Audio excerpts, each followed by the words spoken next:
Okay, what's going on, guys? It's William Bootsy Blending. Good news about my holding company. I have the all the corporate documents, the bylaws, all that, fancy stuff. I got my tax ID. This is the S Corp holding company. So S Corp election, traditional S Corp. So it's not an LLC taxed as a S Corp. It's a traditional S Corporation. I purposely set it up that way. Anonymous. Nobody will know that this is my holding company. Totally anonymous. The only way people that may personally know me might know it's me is because it's both of my grandparents' last names. Something really generic, because it's just going to be set up as a management company. And by setting it up as a management company, it's not high risk, which means it's going to get more corporate credit. So that's how I'm purposely setting it up. Because once we get more corporate credit, then we can do the big stuff we're trying to do. That's the goal. The goal is to be able to go in, instead of just buying a single family house, we just take out a loan or a line of credit and put that on either the down payment or the whole purchase of the property. And I want to do this at least one house in Connecticut, hopefully a 3 to 4 family. I live on one floor. I'm hoping it's a 4, and you just got 2 upstairs, 2 downstairs. I live on one of the upstairs. Perfect. I just tell them I'm the property manager. I would never tell them that I'm the owner. You never tell people, especially if you're gonna live on the property, you're the owner. You're gonna tell them I'm the property manager, because remember, the LLC you're gonna set up to own this property in Connecticut is gonna be owned by your holding company in Wyoming or wherever state you choose, but that's where mine is. Pure anonymity. Nobody will know you own the company, except maybe the IRS if they really dug. But as long as you're paying your fair share in taxes, which having a business in this format is going to help you save in taxes. I'm not a tax professional. I'm just going on what I'm learning. So you're going to save in taxes. You're going to have enough corporate lines of credit coming in that as long as you buy, I think, properties that are making you some money, I think you'll always stay above water. I think you can even make some mistakes. I'm personally going to diversify. I'm going to buy some actual properties. Like, I really want to get into finding a good laundromat, purchase that, because it's something easy to manage, doesn't require a lot of time or effort. So I'm thinking about doing that. Well, I just basically manage my property I live in and then a laundromat, and then from there I'll just get into investment properties. And then it's probably time to leave Connecticut at that point and buy my house outside of Atlanta, maybe 30-40 minutes outside of Atlanta, and buy my home that I'm going to live in forever. And even that property is going to be under a LLC. So everything is going to be segregated in different baby companies under my holding company. This is the shield from lawsuits. So in the event somebody does, decide, yeah, I want to sue this guy or whatever, you're going to only probably be able to go after that one company.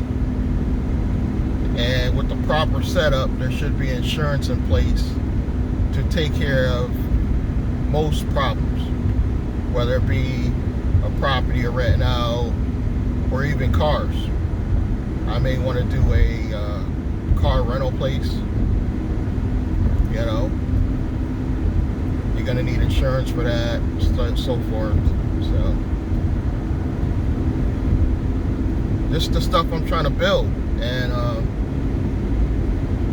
I am working on this holding company course, but I really want to take my time with it because I gotta give enough details for you guys to actually be able to just take this and run with it and really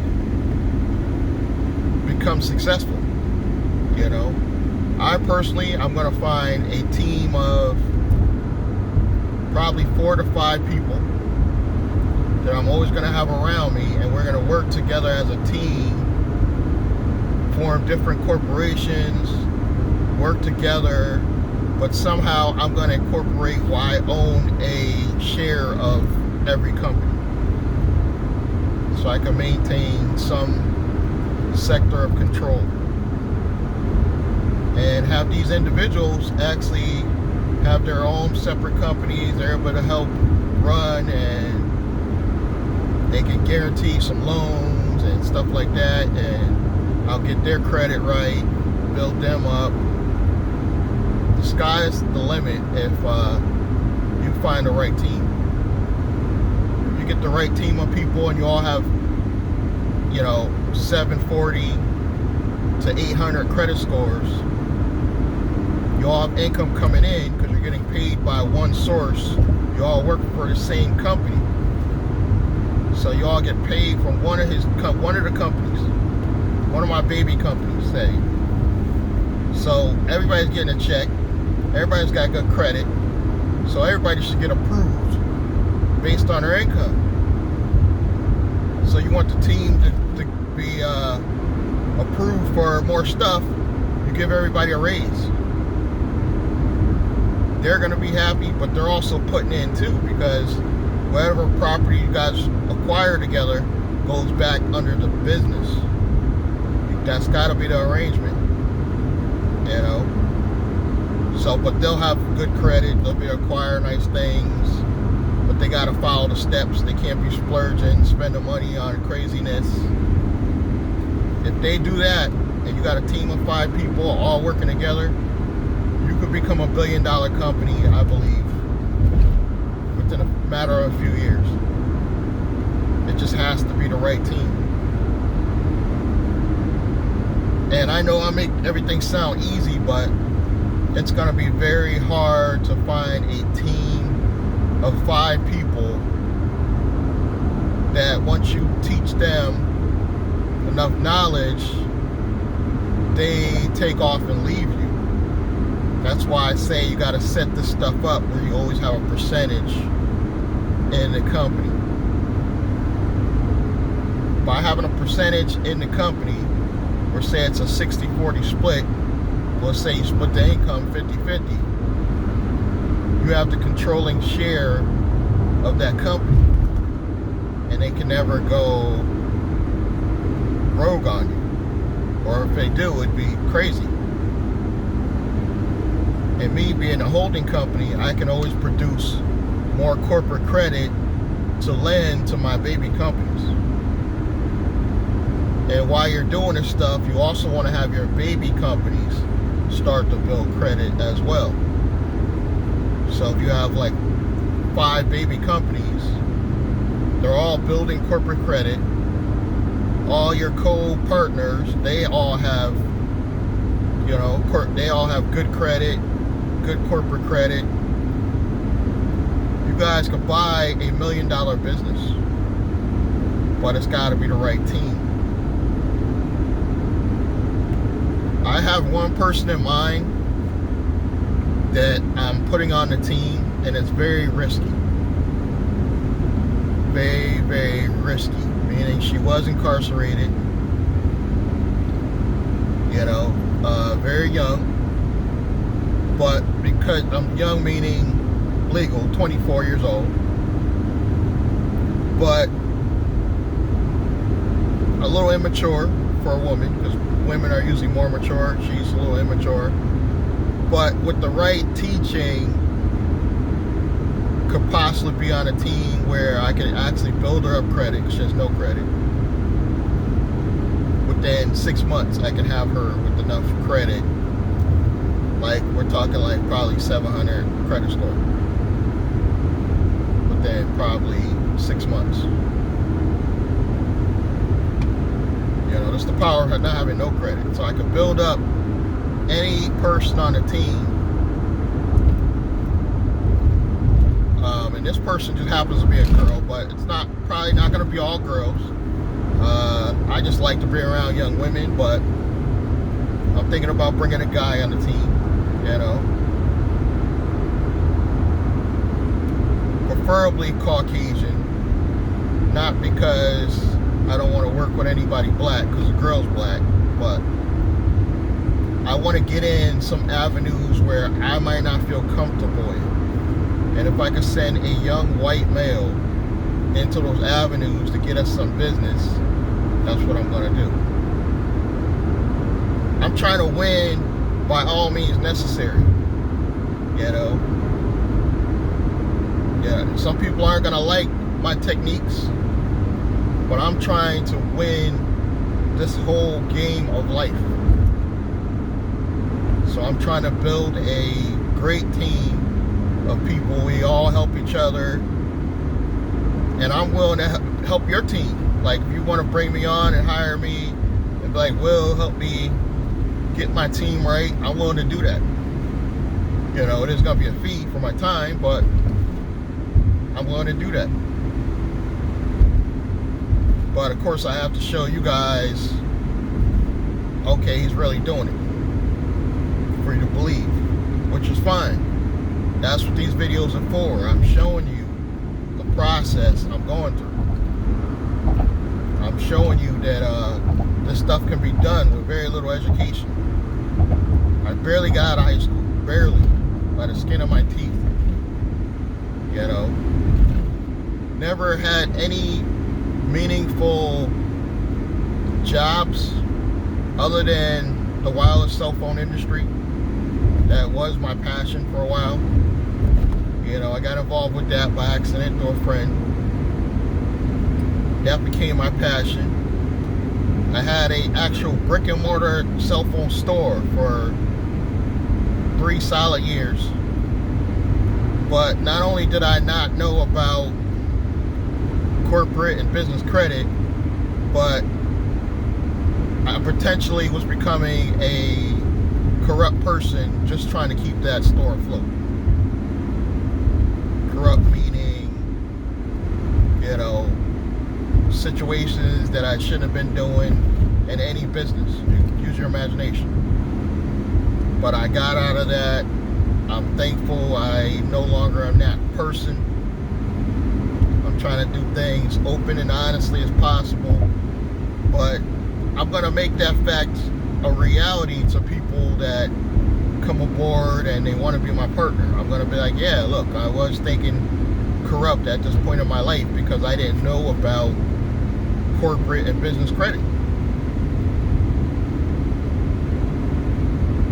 Once you learn there's a legal and correct way to do this stuff, you don't even need to do anything illegal. You really don't.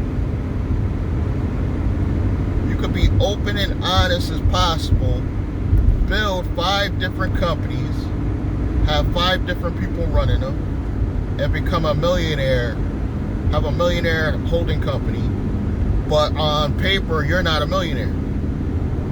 You have $1 million company that's taking care of you, paying all your bills, paying for your transportation, but you only pay yourself $50,000 a year, $100,000 a year.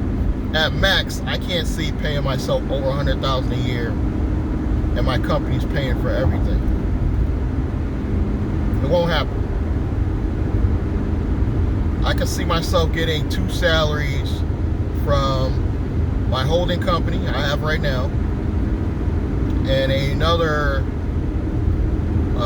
dream of mine is to own a nonprofit. So I want to build a nonprofit, try to convince or talk my daughter into running it, which is really going to be a challenge. And you know, maybe 50 from the holding company, 50 from the nonprofit, and I'm happy. Because everything's gonna be paid for. All my transportation, my vacations, my homes. What else do you need money for other than clothes? That's basically it, clothes and food. That's the only thing you'll need money for. Actually spendable money. And even then, I would probably end up reinvesting my own personal cash back into a whole nother business. Let's say we want to start something else. And let's say I want to just buy a business straight out. I see it's running efficient. I just want to buy it outright. I might take my own personal money and do that. Not even touch the funds in any of the companies. This is how driven I am to become successful and build this stuff, guys. Like, it's not just a dream anymore. It's come to the point where it's considered a reality, because once I saw the documents and the corporate seal, you know, thank you for incorporating in Wyoming, where I put my holding company.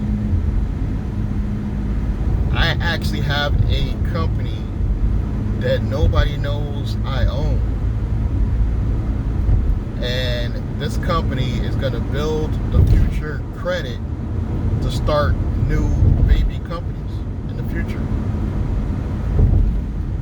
This is, I don't know about you guys, this stuff is exciting to me. It's really exciting to know that I don't have to live this thug life where I'm trying to do shit illegal, you know.